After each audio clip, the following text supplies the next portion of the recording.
하나님 말씀 요한계시록 8장 1절입니다. 일곱 진을 떼실 때에 하늘이 반시쯤 고요하더니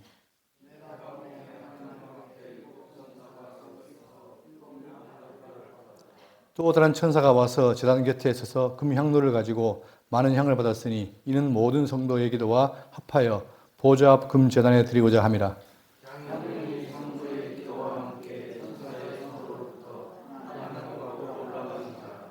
천사가 향로를 가지고 제단에 불을 담아다가 땅에 쏟음에 우레와 음성과 번개와 지진이 나더라.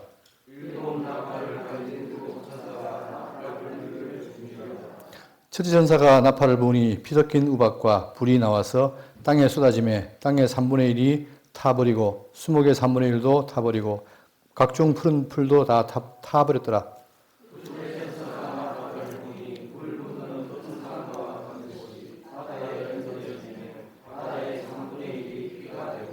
바다 가운데 생명 가진 피조물들의 3분의 1이 죽고 배들의 3분의 1이 깨지더라.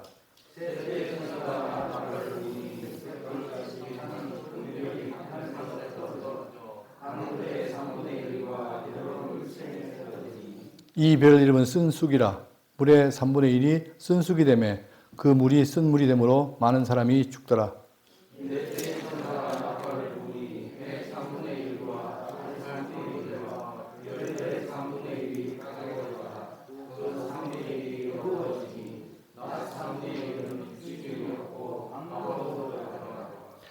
내가 또 보고 들으니 공중에 날아가는 독수리가 큰 소리로 이르되 땅에 사는 자들에게 화가 있으리니 이는 새 천사들이 불어야 할 나팔 소리가 남아 있음이로다 하더라.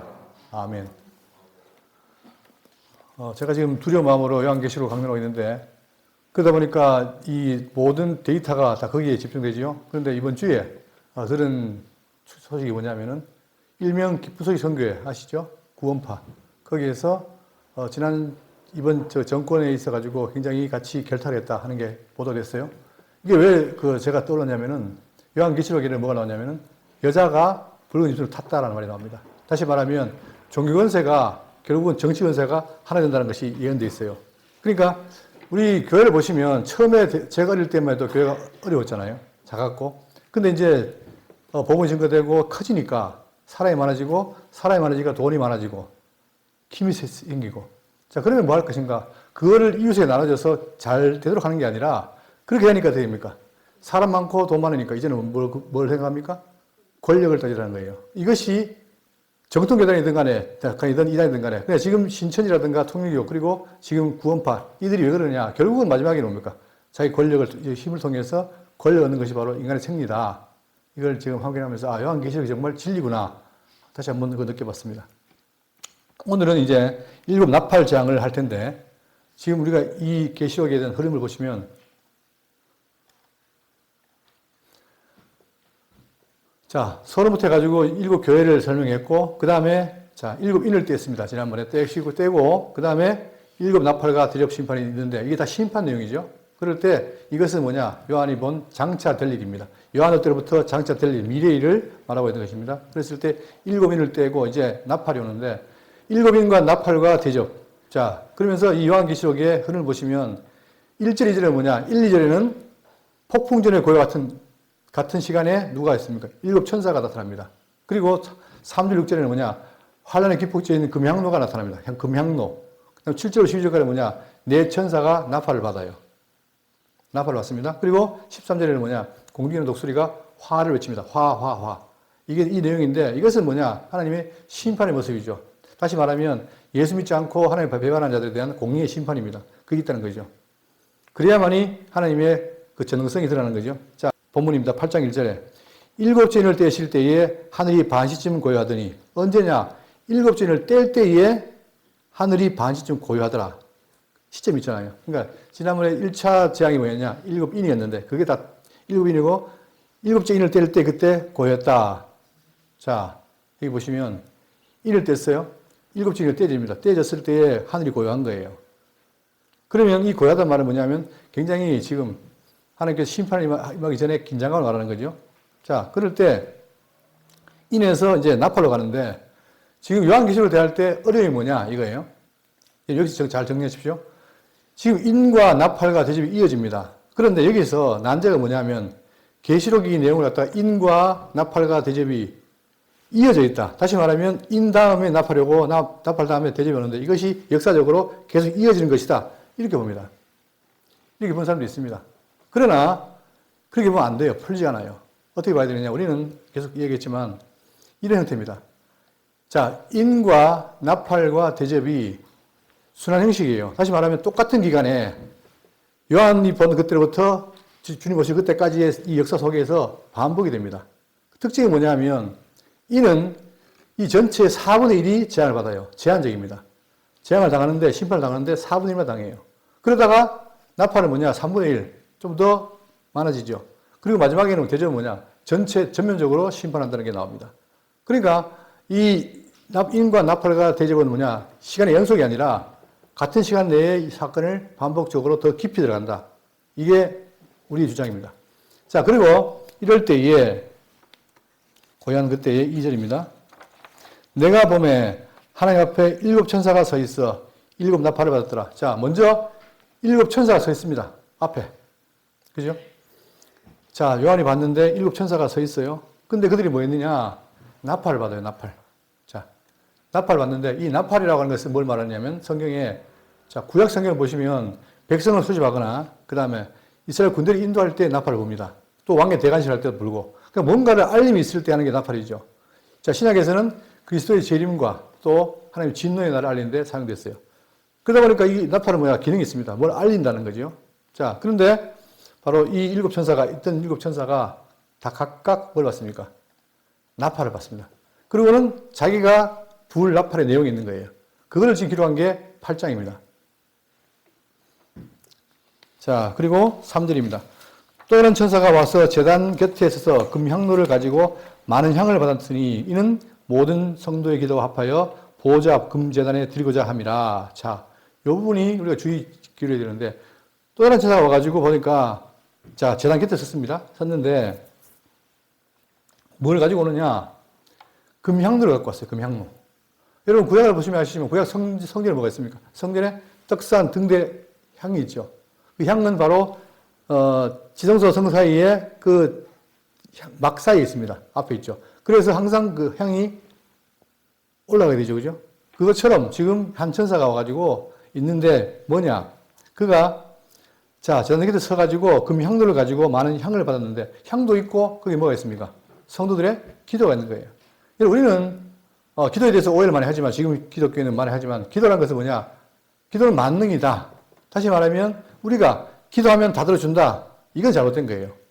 문제는 뭐냐? 기도라는 것은 뭡니까? 하나님의 뜻이 있는데 그 뜻을 말했을 때 그 뜻을 기준으로 해서 기도할 때는 들어주십니다. 그죠? 그러니까 기도라는 것은 올바른 기도할 때 만능이죠. 자, 그런 것처럼 지금 성도들이 기도를 합니다. 왜 합니까? 왜 하죠? 지금 삶이 어렵고 힘든 거예요. 분명히 내가 예수 믿고 있지만 힘들단 말입니다. 고난 가운데 있어요. 그러니까 늘 하나님께 간구하고 바라는 게 성도 삶입니다. 그러니까 우리가 지금 기도가 없다는 건 뭐냐? 하나님의 앞에서 내가 지금 어려움을 토하지 않는다는 거죠. 그러나 성경은 말하냐? 이런 기도가 꾸준히 있어 왔습니다. 자, 그런데 이 기도가 바로 그 천사의 금향로와 섞입니다. 가지고 받았으니, 자, 그런데 합하여, 자, 기도와 합하여 향을 어디에다가 금제단에 드리고, 그걸 드린다는 거예요. 1차적으로 한 천사가 와서 어떻게 되냐? 성도의 기도와 그 향을, 자, 드리고자 함이라. 자, 4절. 향륜이 성도의 기도와 함께 천사의 손으로부터 하나님 앞으로 올라가는지라. 자, 그 기도가 올라가요. 뭐와 함께? 향불과 함께 올라갑니다. 연기와 함께. 자, 올라가니까. 그러면 이게 어떤 기도일까? 성경에서 말하는 기도는 뭐냐면, 우리가 지난번 봤던 것처럼 6장 10절에, 계시 6장 10절에 큰 소리를 불러 아뢰되 거룩하고 참되신 대주제여 땅에 거하는 자들을 심판하여 우리 피를 갚아주지 아니하시기를 어느 때까지 하시려나이까 하는 거죠. 그러니까 기도 원하는 건 뭐냐면 바로 뭘 기도해요? 하나님이여 땅에 거하는 자들, 즉 예수 믿지 않고 우리 핍박하는 자들을 심판해 달라 이거예요. 그리고 우리의 피를 갚아주시기를 어느 때까지 하시려나이까는 갚아달라는 거죠. 그 기도라는 거예요.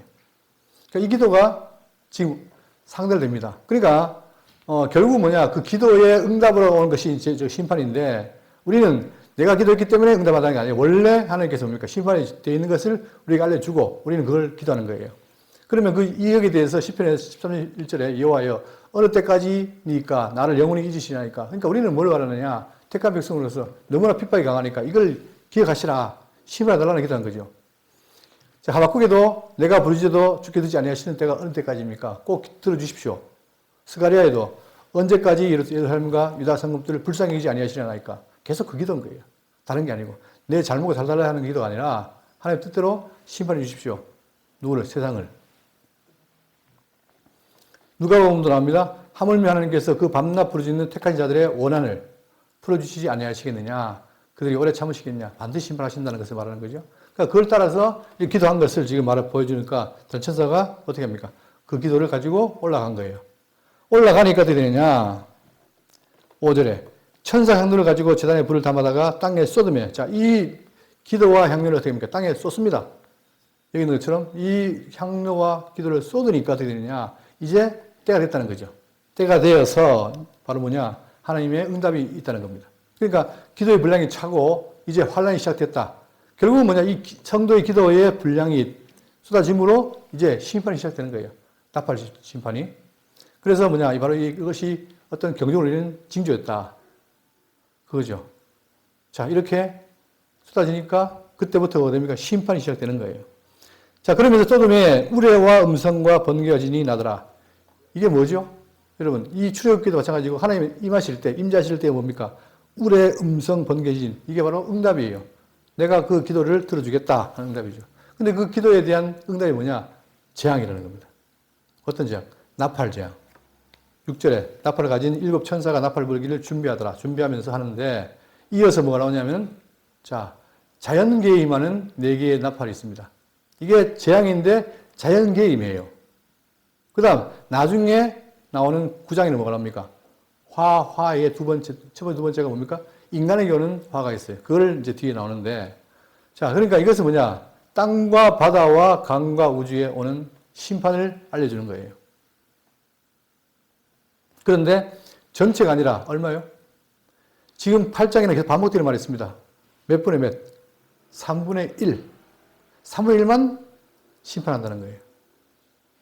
자, 그러면서 이 재앙에 바로 구조가 있는데 어떤 구조냐면 나팔도 대접도 똑같습니다. 땅과 바다와 강과 물샘, 천체, 흑암, 그 다음에 유브라데, 그리고 공중 지진, 이 전체가 반복이 되는 거예요. 그런데 어떻게 3분의 1에서 이제 나중에 가면 전체로 확대되는 거죠.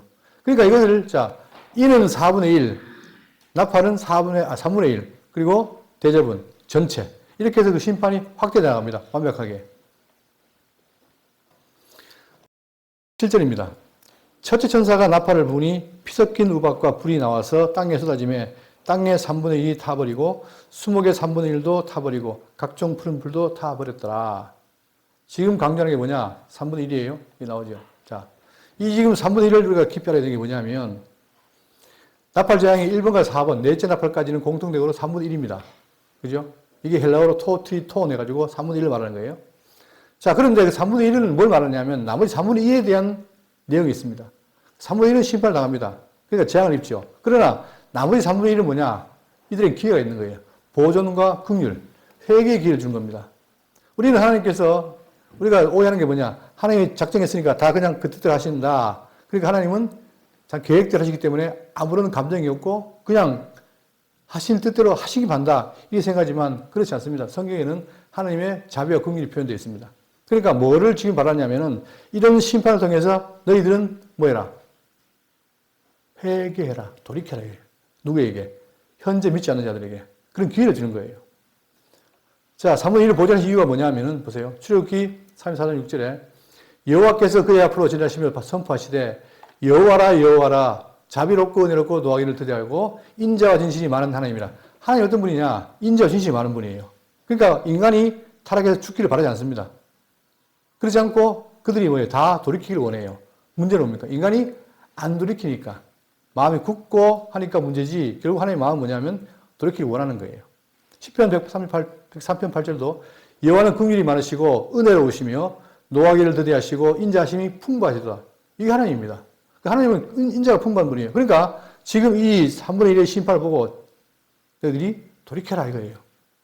그런데 인간이 워낙 죄성이 깊다 보니까 돌이킵니까? 안 돌립니까? 잘 안 돌이킨다는 거죠. 이게 문제라는 거예요. 우리도 마찬가지 살다가 이런 걸 통해서 뭡니까? 내가 혹시나 하나님을 떠나려고 할 때 그때 정신 차리도록 해야 되는 거 아닙니까? 그런 게 있는 거죠. 자, 로마서 2장 4절에 혹 네가 하나님 인자하심이 너를 인도하여 회개하게 하심을 알지 못하여. 자, 이게 문제죠. 알지 못하여 그의 인자하심과 용납심과 기 참으심이 풍성함을 멸시하느냐. 인간의 가장 나쁜 게 뭐냐? 하나님 멸시하는 거예요. 하나님은 지금 긍휼히 계시고 우리를 돕기를 바라는데 내가 포기하면 방법이 없잖아요. 그런데 지금 왜 보존하시는가? 하나님께서는 심판 가운데도 그들이 돌이키기를 바란다는 거예요. 그래서 베드로서 3장 9절에 보시면 주의 약속은 어떤 이들이 더디다고 생각하는 것처럼 더딘 것이 아니라 오직 주께서는 너희를 대하여 오래 참으사 아무도 멸망하지 아니하고 다 회개에 이르기를 원하신다. 이게 하나님의 마음입니다. 그러니까 지금 3분의 1 하는 이유는 뭐냐? 나머지 이들에게 그걸 회개하도록 독려하는 거죠. 자, 그러면 이게 4개의 심판이 나오는데 우리는 그래요. 이걸 읽을 때 방금처럼 뭐 땅에 불이 쏟아지고 사물이 타버리고 풀도 타버린다. 이러니까 과연 그럴까? 여러분 근데 이 재앙이 이미 벌써 한번 경험을 했습니다. 언제? 여러분 기억나십니까? 출애굽기에 바로가 안 내보내라고 할 때 하나님께서 어떻게 합니까? 10가지 재앙을 내리죠. 그때 벌써 이 재앙에 대한 일종의 하나의 모델이 있었단 말입니다. 자, 그게 출애굽기에 나오는데 내가 그 밤에 애굽 땅에 들어다니며 애굽의 모든 신을 내가 심판하리라. 결국은 뭐냐? 그들이 왜 그러냐? 바로 왜 안 내놓느냐? 다른 게 아니라 자기가 믿는 우상을 깊이 믿었기 때문에 그런 거예요. 그러니까 네가 우상 믿어? 그럼 내가 다 제거할게 하고 준 게 재앙이란 말입니다. 그러니까 이 재앙은 바로 뭐냐? 직접적으로 영적으로 그들을 심판하는 거죠. 이게 벌써 존재했다는 거예요. 언제? 모세 때에. 근데 장차 미래는 뭐냐? 이런 일이 있다는 거죠. 그래서 지금 요한계시록의 이 재앙을 우리가 이해할 때 그 모델로 출애굽기를 봐야 되는 거예요. 자, 이 보시면 피의 재앙, 개구리 재앙, 우박, 흑암, 장자 이게 지금 구약에 있었던 건데 그것이 그대로 지금 요한계시록에 나오는 거예요. 피도 나오고 그 다음 이런 것들이 나온다 이 말입니다. 그래서 이것을 말하면 장차 이루어질 요한계시록의 하나의 모티프인데 여기 보시면 자 7번째 재앙이 바로 우박 재앙입니다. 우박 재앙이 지금 나오죠. 첫 번째 나팔 불 때. 그 다음 나일강이 피로 변합니다. 이것도 둘째 재앙 나팔 때 나옵니다. 그리고 흑암 재앙. 온 천지가 흑암으로 가득 찼어요. 그것도 지금 어디입니까? 넷째 나팔 때 나오죠. 그리고 자 제가 지금 굉장히 그 다음 주에 합니다. 9장에 뭐가 나옵니까? 황충이 나와요. 황충. 황충. 이 황충이 메뚜기의 종류입니다. 근데 제가 어릴 때 이 황충을 너무 고민해가지고 황충이 뭘까 하면서 상상도 하고 했는데 상충이 자체가 성경이 예언하고 있어요. 그것처럼 황충에 대한 예언도 다 나옵니다. 그러니까 지금 애굽에 있는 재앙을 보시면 이것은 유사한 게 많고 결국은 하나님의 말씀대로 이 땅에 실제로 이것이 이루어진다는 사실을 알 수 있는 거죠. 우리 바로 거기에 관심이 있어야 돼요. 그래서 이 그림 보시면 나일강의 피, 그것이 첫째 나팔 보니까 피적인 우박이 내렸다는 것과 연관되고 또 우박과 불, 그 다음에 이것은 뭐냐? 아까 얘기했던 것처럼 바다의 강의 피, 그리고 흑암, 넷째 나팔 어두워짐, 그리고 메뚜기, 황충 연결되는 거죠. 자, 그렇기 때문에 우리는 출애굽기를 보면은 그러니까 성경이 뭐냐? 성경이 이 재앙에 대해서도 미리 보여주고 또 나오죠. 그것처럼 언약 성취의 틀에서 보면은 전혀 문제가 없어요. 자, 그러면 이제 본문 들어갑니다. 7절. 첫째 천사가 나팔을 부니 피 섞인 우박과 불이 나와서 자, 피 섞인 우박과 불이 나와서 땅에 쏟아짐에 땅의 3분의 1이 타버리고 수목의 3분의 1도 타버리고 각종 푸른 풀도 타버렸더라. 여러분 우리는 뉴스에서 그런 거 봅니다. 미국 어떤 지역에 불이 붙었는데 전체가 타버리잖아요. 이게 가능할까? 실제로 보이잖아요. 그죠? 그러면 이런 것들이 있다는 거예요. 실질적으로. 그래서 자, 첫째 나팔을 부니까 피 섞인 우박, 불이 내립니다. 땅에 쏟아집니다. 이게 가능할까? 성경은 말하고 있어요. 근데 여기서 역사적으로 많은 사건도 있죠. 자, 땅의 3분의 1이 타버리고 수목의 3분의 1이 타버리고 각종 풀도 타버린다. 그러면 정확히 3분의 1이냐 누가 물으면 제가 안 재봐서 몰라요. 그러나 이건 뭡니까? 의미가 부분적인 심판이 있다는 사실을 말하고 있는 거죠. 바로 이것은 아까 얘기했던 것처럼 출애굽 시에 있던 재앙에 대한 하나의 결과다. 그렇게 보면 되고, 그 다음, 자, 8절입니다. 자, 둘째 천사가 나팔을 부니 불붙는 큰 산과 같은 것이 바다에 던져짐에, 여기서 이 요한계시록 해석할 때 중요한 게 뭐냐? 불붙는 산입니까? 산 같은 것입니까? 같은 거예요. 이게 뭔지 몰라요. 그러니까 우리 이걸 갖다가, 불붙는 큰 산이 무슨 바다에 던져지냐? 이게 말도 되냐? 이게 아니라 그런 것처럼 엄청난 일이 벌어졌더니 바다에 던져짐에 바다의 3분의 2이 뭐가 돼요? 피가 되고, 도저히 안 믿겨지지만 벌써 이것이 언제? 출애굽기에 보세요. 바다의 3분의 2 피가 되고 이 책까지 나오는데 이것이 뭡니까? 첫 번째 재앙에 나오는 나일강이 피로 변했다는 사실을 우리가 보면 알 수 있는 거죠. 그만큼 이 땅에 바다에 큰 일이 벌어진다는 거예요. 그게 두 번째 나팔을 불 때 이런 일이다. 9절입니다. 바다 가운데 생명 가진 피조물들이 3분의 1이 죽고 배들의 3분의 1이 깨지더라. 그러니까 생물도 죽고 3분의 1이 죽고 그 다음에 배들도 깨진다라고 말하고 있습니다. 언제? 둘째 나팔을 불었을 때. 10절입니다. 자, 셋째 천사가 나팔을 부니 횃불같이 타는 큰 별이 하늘에서 떨어져 강들의 3분의 1을 이런 물샘과 함께 떨어지네. 자, 이번에는 뭐냐? 세 번째 나팔을 부니까 횃불같이 타는 큰 별이, 자, 타는 큰 별이에요. 같은, 횃불 같은 큰 별이 하늘에서 떨어져 강의 3분의 1을 일과 여러 물샘에 떨어지니 이 별 이름은 쓴쑥이라.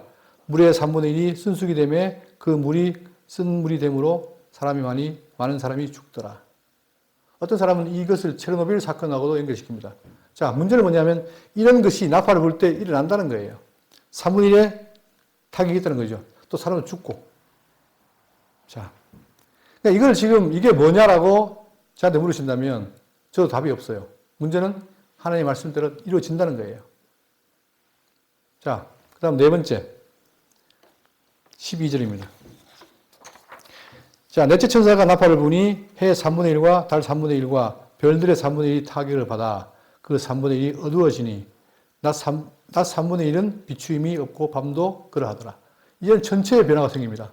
넷째 나팔을 불 때. 그래서 자, 아까 얘기했던 것처럼 출애굽기 때 온 천지가 암흑이었죠. 그것처럼 이런 일들이 벌어진다는 거예요. 그러면 자, 우리도 그래요. 어떤 계기일식이나 할 때 갑자기 전체가 어두워지잖아요. 이걸 누가 설명합니까? 이런 것이 생긴다는 얘기예요. 자, 그러면 이게 이제 지금 네 가지에 대한 그 나팔을 말씀드렸는데, 이건 설명이 아니라 말씀드렸어요. 자, 이것이 바로 뭐냐? 아까 얘기했던 것처럼 어디 오는 거예요? 땅, 바다, 강물, 샘, 천체, 여기에 있는 일들을 지금 심판한다고 말하고 있습니다. 그러면 이제 여기에 대한 해석인데, 제가 처음에 설명할 때 요한계시록을 해석할 때 방법이 있습니다. 과거주의, 그 다음 미래주의, 역사주의, 그리고 상징주의. 이 상징주의는 워낙 밑도 끝도 없기 때문에 이걸 빼버리고, 문제는 뭐냐면 미래와 역사예요.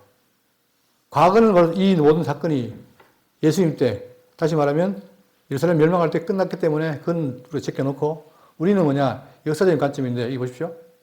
역사주의와 미래주의와 구속사주의가 있어요. 근데 우리는 역사주의를 따르기 때문에 문제는 뭐냐? 성경은 언약과 성취지요. 그러면 언약과 성취라면 반드시 말씀된 것이 이루어져야 될 거 아닙니까? 어디에서? 역사에서. 그러다 보니까 역사주의를 해석하는 사람들은 특히 대구 장로교에도 아주 가깝죠. 전에 요한계시록 강의를 보시면 거의 역사적으로 풀었습니다. 그것도 맞고.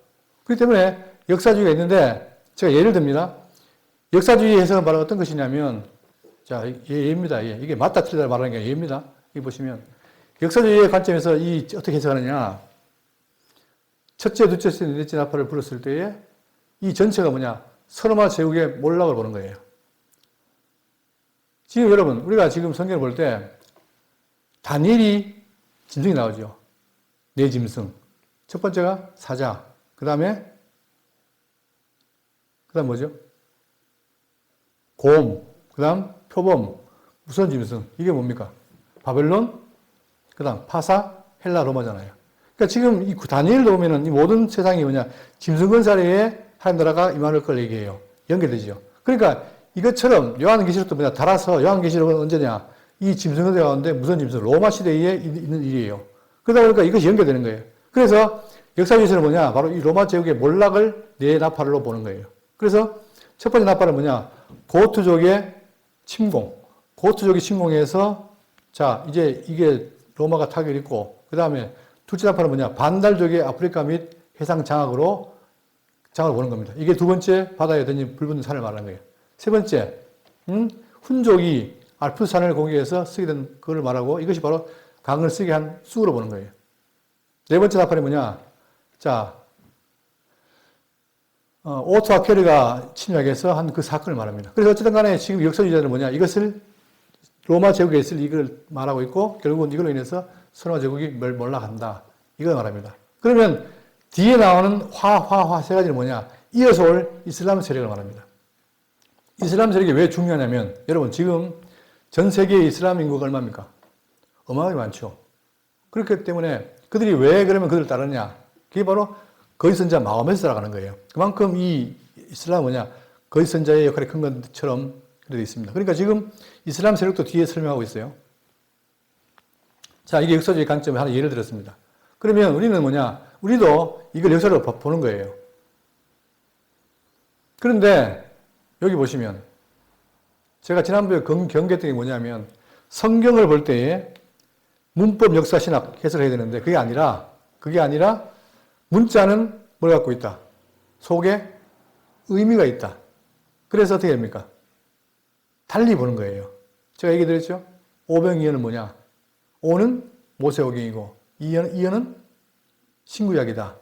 이런 거 보세요. 오병이니까 떡 5개인데 떡 5개하고 모세오경하고 연결돼요? 안 되죠. 근데 오라는 것 때문에 연결시켜가지고 그것이 모세오경이라고 말을 해요. 근데 그런 해석들이 버젓이 있다 이 말입니다. 그게 바로 뭐냐, 이게 알레고리입니다. 알레고리. 그런데 제가 지금 말씀드린 게 뭐냐면, 이렇게 나팔을 해석할 때 있어가지고 안 좋은 예가 뭐냐, 바로 신천지입니다. 신천지 어떻게 보느냐, 신천지는 비유풀이에요. 지금 다시 말하면 이 네 나팔이 무언가 비유를 한다는 거예요. 핵심이 누굽니까? 핵심이. 그 핵심이 바로 신천지 교주 이만희를 설명한다는 거예요. 우리는 그게 아니라 하나님의 심판을 통해서 구속이 이루어진다. 구속이 목적이잖아요. 그러니까 지금 신천지와 우리 기독교와는 차이가 뭐냐? 바로 지향점이 달라요. 그 사람들은 자기 교주를 띄우기 위해서 성해석을 아진인수로 땡겨옵니다. 그러나 우리는 있는 그대로 보는 거죠. 결국 하나님의 섭리를 보고 그걸 통해서 구속이 이루어진다는 사실을 확인하는 거 아니겠습니까? 자, 그때 우리는 지금 오늘 동시대에 지금 신천지가 있는데, 그 사람들은 여러분 혹시나 관심 있는 분 봤는지 모르겠지만 전 세계적인 네트워크를 가지고 그들이 나와서 뭐합니까? 공개적으로 제안합니다. 기존 교단들하고 나와서 붙자. 성경 한번 붙어보자. 그래서 요한계시록을 생방송을 했어요. 전에. 그러면서 한 게 뭐냐? 결국은 자기들 교리가 비유풀이로 해왔다 이 말입니다. 그러면 왜 기존 교단에서 그걸 안 하느냐? 할 수가 없는 게 뭐냐면, 뭔가를 대화를 할 때 뭡니까? 대화를 할 때는 통일된 게 있어야 돼요. 만약에 성경을 문자적으로 보자. 그러면 대화가 되는데, 아예 그렇게 안 보는 사람들하고는 대화가 안 됩니다. 왜? 저 딴 말 하니까. 그죠? 이게 지금 요한계시록의 어려움인데, 지금 우리 주변에 이 신천지가 요한계시록 가지고 사람들을 미혹하고 있어요. 그것도 어떤 방식으로? 우리처럼 문법, 역사, 신학적 해석이 아니라 몰라요. 알레고리. 알레고리는 뭐다? 정말 귀에 걸면 귀걸이, 코에 코걸이로 황당한 거예요. 예를 들면 잠깐 설명드리겠습니다. 여기 보세요. 지금 여기 있는 성경 구절 1절부터 4절까지가 나와 있잖아요. 자, 나와 있는데 어떻게 비교하느냐? 그들은 어떤 사건 사이에 예비기간이 고요하다고 말한 거예요. 준비가 있어요. 그럴 때, 자, 천사가 누구냐? 7 천사가 하나님의 영이에요. 영인데 바로 하나님의 말씀을 대하는 사람이 있다는 거예요. 그 사람이 누구냐? 이게 그들이 말하는 누구예요? 이만희예요. 그러니까 이 당연히 뭐냐? 자기의 집단의 배교를 막기 위해서 하나님이 보낸 자라는 거죠. 여러분, 성경에 이만희라는, 대한민국의 이 씨한테 뭘 예언한 게 있습니까? 다윗이나 이런 거 몰라도 있어요, 없어요? 없잖아요. 그런데 그걸 끌어와서 자기 교주에 대해서 끌어붙이는 거예요. 그러면 여러분, 만약에 저란 조현석이라는 사람을 가지고 이렇게 하려면 충분히 가능하죠. 다 각색을 해버리는 거예요. 그러면 성경 본문을 떠난 거잖아요. 떠난 사람하고 얘기할 수 없는 거예요. 근데 그 사람들은 우리는 비밀을 풀었다 하면서 말하는데 결국 뭐냐? 자기의 자기의 교주를 뭐랍니까? 약속의 목자라는 거예요. 그러니까 전 세계에 누구보다도 약속의 목자가 이만이니까 그 사람을 따라야 된다 이거죠.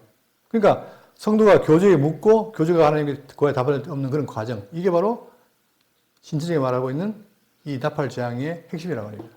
그러니까 그들은 뭐냐? 모든 것이 누구예요? 바로 이거예요. 이런 모든 재앙들이 누구에게? 이만이라는 사람을 드러내기 위한 것이었다. 그러니 우리는 이 시대에 누구를? 참 목자인 누구? 이 땡땡을 따르지 않으면 안 된다 이거죠. 여기 있는 분들은 만약에 그 말이 맞다면 어떻습니까? 우리는 다 지옥 가야 돼요. 그러니까 자기들은 뭡니까? 14만 4천 명 간다는 거예요. 근데 14만 4천 명 간다고 했는데 지금 어떻습니까? 모인 사람이 20만이 넘었대요. 그러면 그 거짓말 아닙니까? 그래서 어떻게 합니까, 지금은? 처음에는 14만 4천 명을 모으려고 애를 썼는데 지금 넘어가니까 어떻게 해요? 지금은 진짜가 누구냐 검증하려고 뭘 칩니까? 또 시험을 쳐요. 그 합격을 해야 돼요. 그러니까 이런 웃지 못할 일이 벌어진단 말입니다, 이게. 그러니까 이제 그 사람들이 이렇게 힘이 생기니까 지금 자기들 힘을 더 키우기 위해서 정치권하고 야바하잖아요. 이런 게 현실입니다. 근데 사람들은 그걸 몰라요. 그러니까 그 말을 듣고. 근데 이 알레고리가 얼마나 신비스럽냐면은 우리의 길을 현혹시키니까 따라간단 말입니다. 따라가면 큰일 나죠. 그래서 우리는 성경이 말하고 있는 일을 따라야 되고 이 성경 그대로 잘 봐야 돼요. 자, 문제는 뭐냐? 하나님께서 집 천상에서 성도 기도를 들으시고 이 땅에 고통받는 그들을 위해서 심판하신다. 이게 답입니다. 이렇게 하늘과 바다와 땅과 전체에 이런 일이 벌어진다. 이게 답인 거예요. 우리는 이 말씀 따라 가면 돼요. 그리고 우리가 살아갈 때 이런 현상들을 지구에서 많이 봅니다. 그때 요한계시록의 말씀이 맞구나. 그 생각하면 되죠. 자, 이렇게 해서 네 나팔을 불면서 재앙이 있을 것을 말하고 그 특징은 3분의 1이라는 사실입니다. 그 3분의 1은 뭘 말하느냐? 3분의 2, 그렇지 않은 사람들에 대한 회개의 기회를 준 것이다. 자, 그리고 이제 마지막 13절입니다. 내가 또 보고 들으니 공중에 날아가는 독수리가 큰 소리로 이르되 땅에 사는 자들에게 화 있으리니 이 세 천사들이 불어야 할 나팔 소리가 남아 있음이로다 하더라. 지금 네 나팔을 불었잖아요. 이 남은 게 몇 개입니까? 3개예요. 그죠? 근데 이 3개의 나팔을 불었을 때 이 땅에 뭐가 온다? 화가 온다는 거예요. 화. 복이 오는 게 아니라. 왜? 심판이니까. 자, 그랬을 때에 여기 보시면 화호로다 이거예요. 자, 9장에 나옵니다. 9장에 2개가 나옵니다. 황충이 나오는데, 자, 이게 9장에 나오는 게 뭐냐면, 이제 이 화의 특징은 바로 뭐냐. 지금까지 천체였잖아요. 이 자연 만물, 자연이었는데, 이 화는 뭐냐면은, 누구에게 옵니까? 땅에 가는 자들에게, 사람에게 오는 거예요, 사람에게. 사람에게 오는데, 그거를 지금 말하는 게 바로 이 3개의 나팔이라는 얘기예요. 근데 특징이 뭐냐면, 인과 나팔과 또 대접이 있을 때, 마지막이 인이 뗄 때 나팔이 오고, 나팔 불 때 또 대접이 오고, 이런 식으로 연결되는 거예요. 자, 그래서 우리는 다음 시간에 9장을 할 때 미리 말씀을 드리면 9장에 로마에 대한 이야기와 이스라엘에 대한 얘기가 나옵니다. 이건 실제 얘기입니다. 나와서 그들이 결국 뭐냐. 여러분 서양 역사를 보면은 서양 역사에서 로마가 지배했고 그 이어서 누가 나옵니까? 이스라엘이 나오고 또 뭐라 하죠? 그들이 십자가 전쟁을 하잖아요. 이게 큰 역사예요. 자, 그것을 지금 성경은 침묵하지 않고 말하고 있다는 사실입니다. 그게 화예요. 화. 그래서 이들로 인해서 많은 재앙이 오고 사람이 죽어나간다는 겁니다. 여러분 유럽사가 어떻습니까? 유럽사가 결국 피리 나는 역사 아니에요? 죽이고 죽고. 그게 왜 그러냐? 이게 바로 하나님의 재앙인데 실제로 있었다는 사실입니다. 우리는 요한계시록 볼 때 그냥 확연하게 본 것이 아니라 정말 하나님이 살아 계신다 하는 것을 알아야 되는 거예요. 그리고 그분이 뭐 하십니까 지금? 핵심 뭐예요? 그분이 역사를 뭐 하신다? 주관하신다. 통제하신다. 지배하신다. 아무도 우리가 볼 때는 세상 망할 것 같아도 여러분 지금 보세요. 이란하고 지금 미국하고 이스라엘이 지금 난리잖아요. 그러면 지금 우리가 볼 때 이러다가 3차 대전, 세계대전이 벌어진 게 아닌가 하지만, 그러나 끝이 아니에요. 끝이 아니에요. 왜? 하나님 그렇게 끝이 안 맺어요. 그분이 뭐 하십니까? 역사를 지배해요. 그리고 그 역사 속에서 누구를, 아무리 어려움이 와도 누굴 보호하십니까? 택한 백성을 보호하십니다. 교회를 보호해요. 음부의 권세가 이겨요, 못 이겨요, 교회를? 못 이겨요. 끝까지 우리를 인도하신단 말입니다. 그 내용이 바로 뭡니까? 요한계시록인 거예요. 봐라, 이렇게 지금 세상이 어두워서 나를 배반하고 하지만 내가 심판한다. 그러나 끝은 아니다. 언제? 주님이 오시면 끝나는 거예요. 그러니까 우리는 누굴 바라야 됩니까? 주관자이신 주님을 바라는 거예요. 왜? 그분이 우리에게 뭘 주기 때문에. 최종적으로 뭘 주죠? 승리를 주잖아요, 승리를. 그러면 지금 이 속에서 우리가 뭘 해야 되느냐? 우리가 할 게 뭐죠? 성도가? 여러분, 우리가 지금까지, 저도 들어요. 옛날에 말씀 듣기 전에 정말 기도를 많이 했어요. 철야기도, 금식기도 많이 했어요. 근데 이 말씀을 듣는 순간 딱 끊긴 게 뭐냐? 대표기도 말고는 기도를 안 해요. 아예. 저도 안 해요. 그래서 최근에 제가 대구 장로에 와서 수요기도 하면서 작지만 지금 기도하잖아요. 그죠? 근데 우리가 지금 기도를 해야 돼요. 해야 되는 게 아니라 여러분, 우리가 어려움이 오면 당연히 뭐가 나옵니까? 예? 뭐가 나오죠? 호소가 나오잖아요. 호소. 하나님께. 나를 지켜달라고. 그게 기도 아닙니까? 그것처럼 지금 이 심판이 있는 이 시대에 뭘 하느냐? 우리는 하나님께 뭘 해야 돼요? 기도를 해야 돼요. 기도를 해야 돼요? 아니고 기도가 나와요. 그렇잖아요. 근데 지금 우리가 기도가 없다는 사실은 정말 평안하거나 아니면 관심이 없거나 이 중에 하나인데 정말 우리가 기도를 해야죠. 예? 지금 아까 말했잖아요. 이 심판이 뭐 때문에 시작이 됐습니까? 예? 뭘로 심판됐어요? 성도들의 기도가 올라가서 환경이 합해지니까 그게 쏟으니까 뭐가 됩니까? 심판하잖아요. 그러니까 우리가 땅에 살면서 어려운 가운데 있고 여러 가지 우리 핍박 가운데 있지만 그러나 뭐예요? 하나님께 바라고 나가는 거예요. 왜? 역사의 주관자가 누구니까? 하나님께 있으니까 그분을 바라고 그분께 뭐니까 기도하는 거예요. 그랬을 때 성도의 올바른 기도는 땅에 떨어진 것이 아니라 어떻습니까? 능력이 있는 거죠. 이때 기도는 만능이라는 말이 통하는 거예요. 그러나 사람들은 지금 그걸 빼버리고 내가 그냥 기도하는 거 다 들어주시겠지. 그렇지 않습니다. 우리 욕심으로 하는 경우가 많은데요. 그러나 성경대로 올바르게 기도하고 하나님께 기도한다면 그 기도는 당연히 응답이 되지요. 근데 우리는 대의적인 걸 기도하는 게 아니라 내 개인적인 영달, 건강, 부자 이런 걸 기도하니까 안 들어주지만 그러나 우리가 이 땅에 사는 성도로서 하나님이 이 교회를 지켜주시고 보여주십시오. 당신이 목자이신데 목자로서 우리를 지켜달라. 그러면 그 기도는 100% 어떻게 됩니까? 응답이 되는 거예요. 그러니까 우리가 그 기도를 해야 여러분 기도가 왜 중요하냐? 기도 호흡이라 그러는데 기도를 해야 뭐예요? 기도하는 나와 누구? 기도받는 하나님과 사이에 뭐가 생깁니까? 친밀함이 생기죠. 그렇죠? 아니 자식이 부모가 안 돼! 이런다고 가만히 있으면 관계가 멀어집니다. 그러나 어떻게 돼요? 부모가 안 해준다 해도 뭐합니까? 때를 쓰는 거죠. 그럴 때 어떻게 됩니까? 그 관계는 더 좋아지는 거잖아요. 그처럼 우리 성도라면 우리가 살 때에 정말 하나님 뜻이 무엇인지 우리가 분별하고 그분께 의지하고 나아가야 돼요. 그런 삶이 우리에게 되어야 됩니다. 그래야만이 우리 교회는